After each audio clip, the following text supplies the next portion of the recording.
Bueno, Marcelo no hubiese permitido todo este despliegue de sentimentalismo, si se quiere, tanto tiempo de la televisión a un homenaje.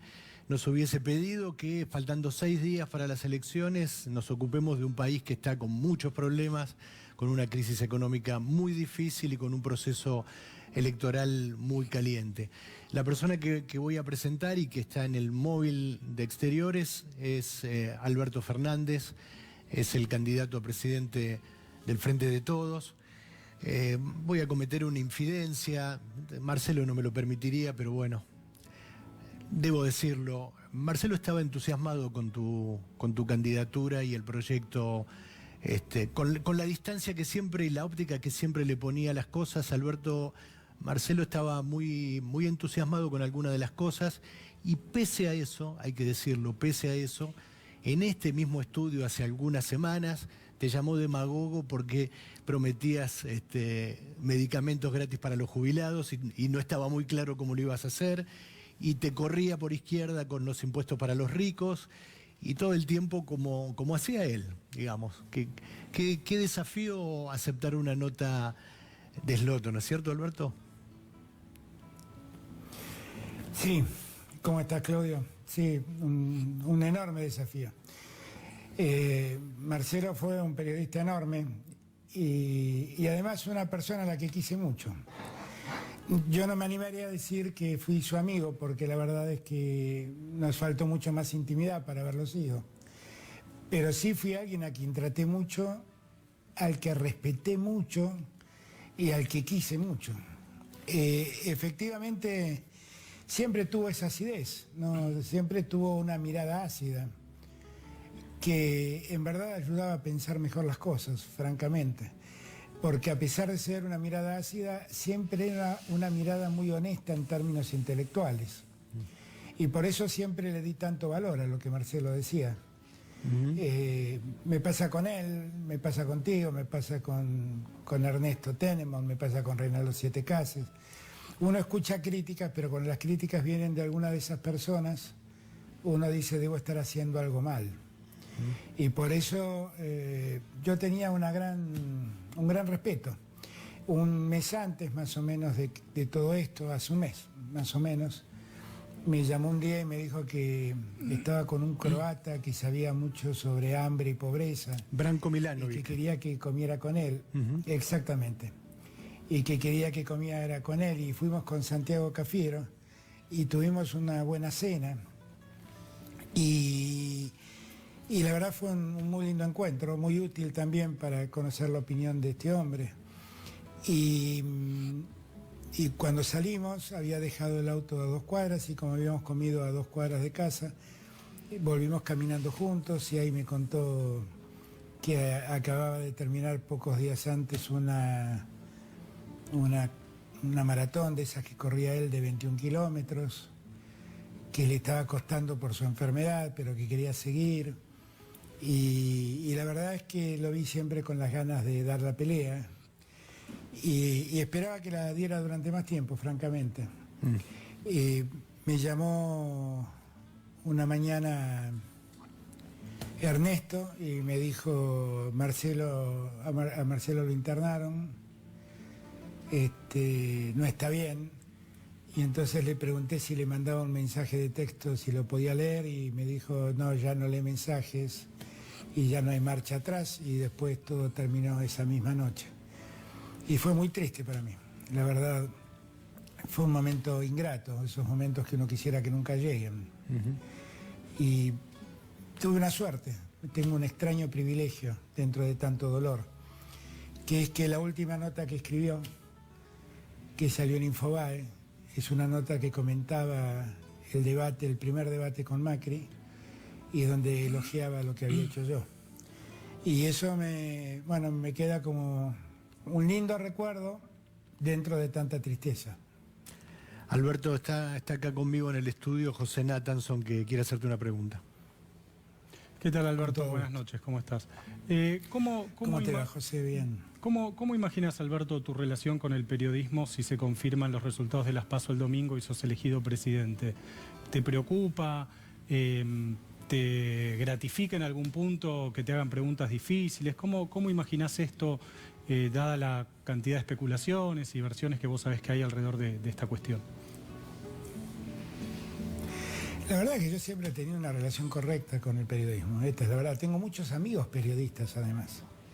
Y algunos muy críticos. Ernesto, Marcelo, Reinaldo. Gente que yo entiendo que tiene que cumplir su tarea. Yo me acuerdo que creo que uno de los últimos reportajes, no el último, pero debe haber sido uno de los 3 últimos, no me acuerdo, en el programa de Marcelo. Me invitó cuando se desató la causa de los cuadernos. Y yo acepté ir. Siempre fue tan incisivo, Marcelo, que en un momento le dije, no sé si me estás haciendo un reportaje o me estás indagando. Y se generó un clima de tensión. Y él siguió adelante con el reportaje. El reportaje terminó, cuando terminó me dijo, ¿te sentiste incómodo en algún momento? Y le dije, no, está todo bien, y le di la mano, porque en ese momento me di cuenta que era Marcelo, ¿no? Siempre entre quien gobierna y la prensa puede haber momentos de tensión.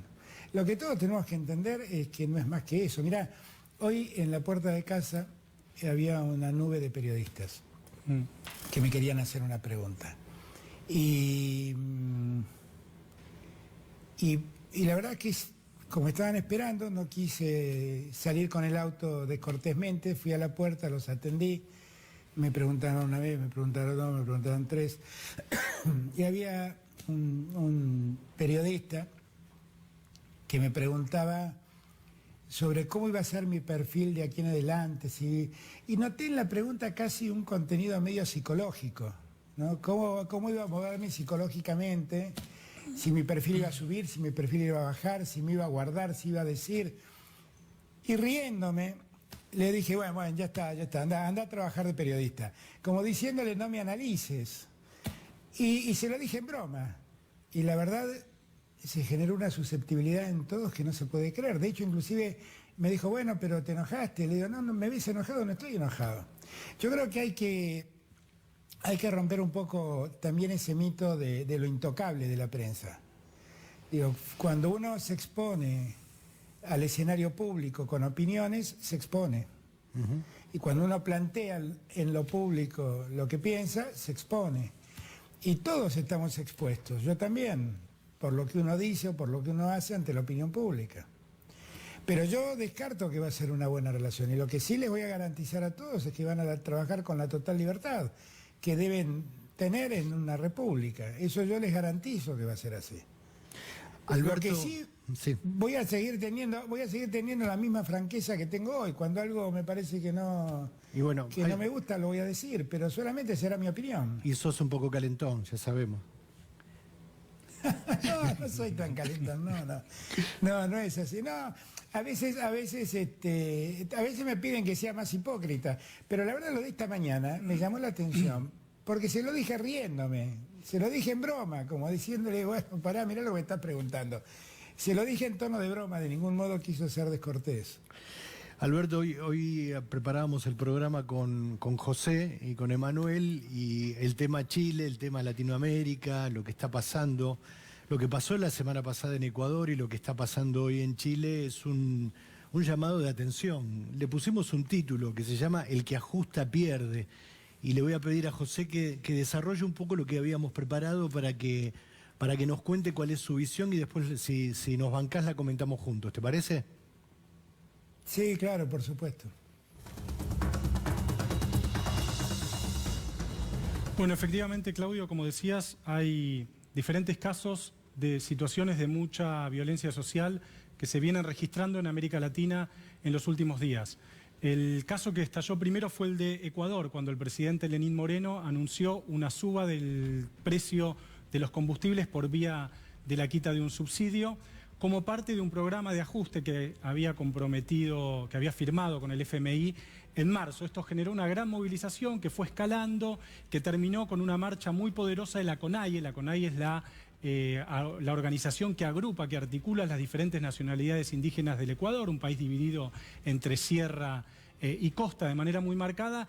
Recién se pudo comenzar a resolver el conflicto una vez que el presidente Lenín Moreno decidió derogar la medida que había provocado el aumento del costo de combustibles. Y una semana después Chile. Una semana después, efectivamente, Chile. Las calles de las principales ciudades de Chile en este momento, Santiago, Valparaíso, Concepción, están en primer lugar bajo toque de queda. Vimos una imagen muy impresionante del presidente Piñera diciendo: estamos en guerra. Después salieron los militares a decir: bueno, no estamos en guerra, lo que quiso decir el presidente, etcétera.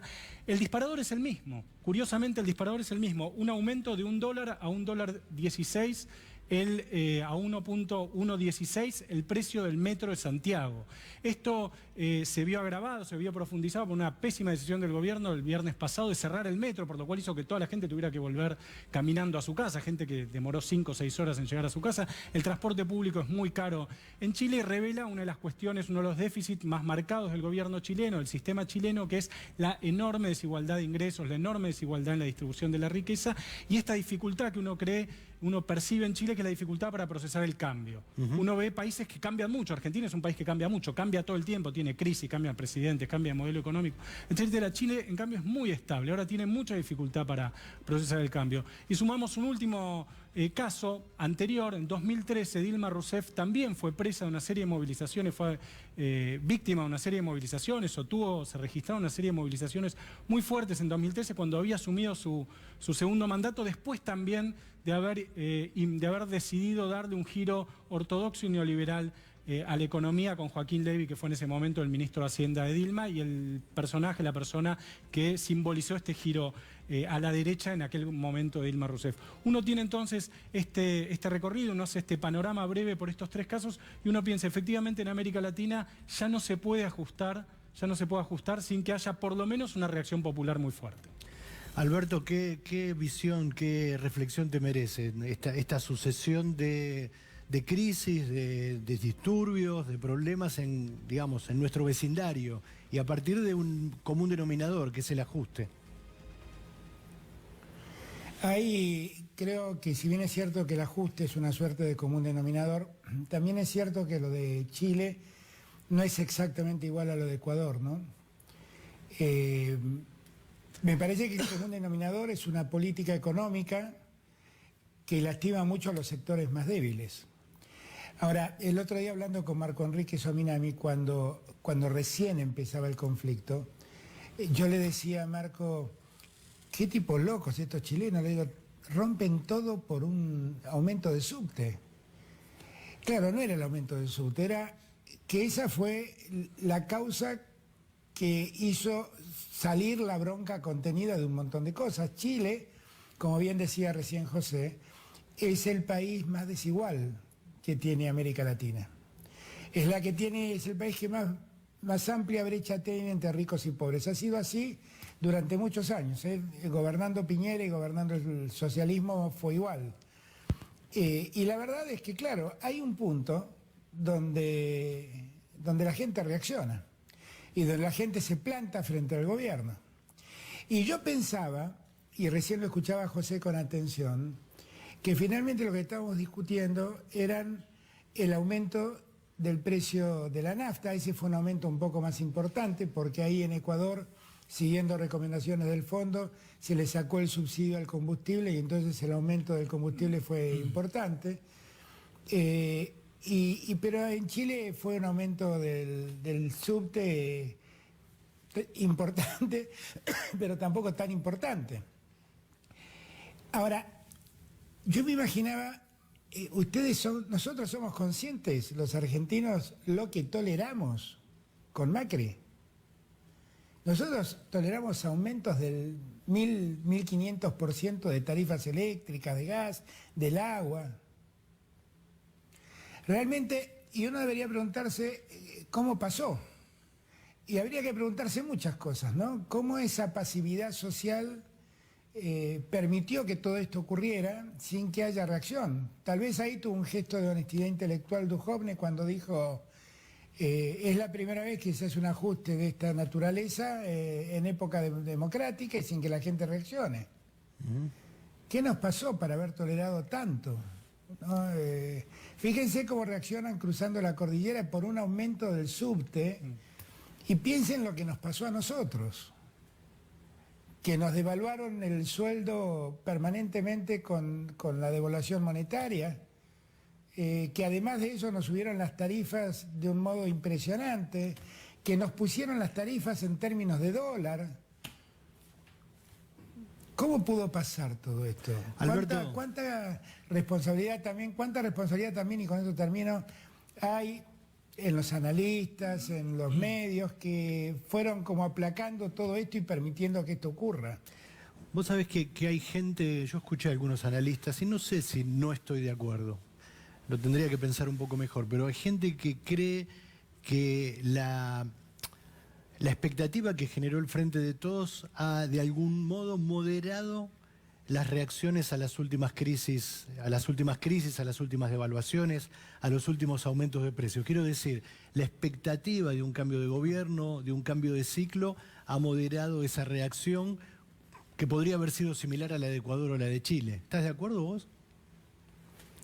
Sí, pero también antes, También antes, porque yo no me olvido cuando Aranguren era ministro, con qué desparpajo anunciaba los aumentos de tarifas y con qué desparpajo aumentaba los combustibles.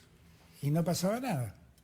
Entonces, es un caso para analizarlo. Gracias a Dios que no ha habido reacciones de esta naturaleza. La segunda cosa que me planteo en este país, que andan buscando dictadores por todos lados, piensen ustedes que en el día de hoy, en 2 días de conflicto, en Chile murieron 11 personas y hay más de 800 detenidos. Piensen qué esto hubiera pasado en Venezuela del presente. ¿Qué hubiera dicho la Argentina? ¿Qué hubiera dicho el mundo? ¿Qué hubiera dicho Macri? Solo para pensar y hago esta reflexión para que todos nos demos cuenta cómo manipulan nuestras cabezas.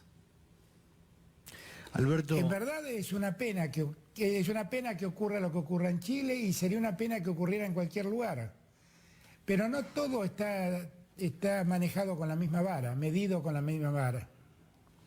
Alberto, queremos agradecerte mucho tu presencia, al menos así, a través de un móvil. Sabemos que estás filtrado, que hoy arrancaste en Olavarría a la mañana, que después te fuiste a Bahía Blanca, pero te agradecemos realmente mucho el esfuerzo de habernos acompañado en esta noche tan especial para todos nosotros. Un abrazo muy grande y bueno, que estos últimos días de campaña te encuentren con serenidad. Yo les agradezco a ustedes que hayan tenido la deferencia de acercar el móvil con el amigo aquí que está mandando las imágenes, pero les quiero avisar que si me hubieran dicho que no podían, hubiera sacado fuerzas para ir hasta allá porque Marcelo lo merecía, definitivamente. Muchas gracias, buenas noches.